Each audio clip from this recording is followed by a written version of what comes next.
In statewide races in the 2018 midterm elections, the party is attempting to pick up the pieces ahead of the crucial 2020 presidential election.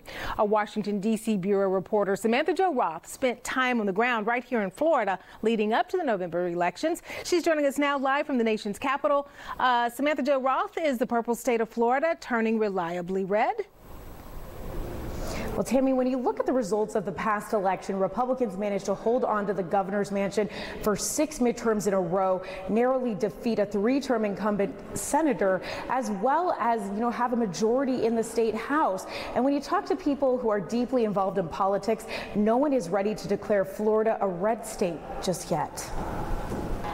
We came up short as Florida Democrats, and it's heartbreaking. In what some call the microcosm of the country, Florida Democrats are attempting to understand why their 2 candidates at the top of the ticket were narrowly defeated. We can't afford to wait and not get prepared, and that's something that Florida Democrats, sadly, for too long have done, is kind of wait until the August and September before an election.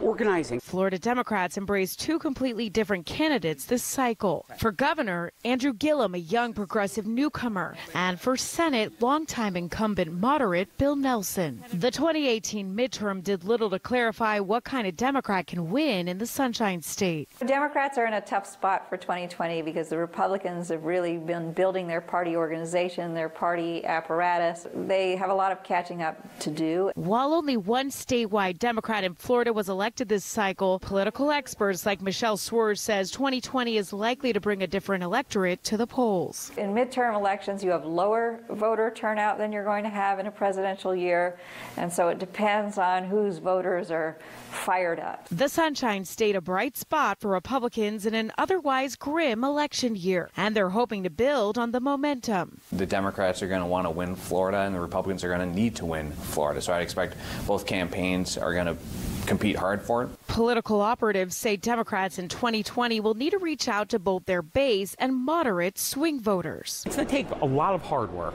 patience, and it's going to take a lot of resources.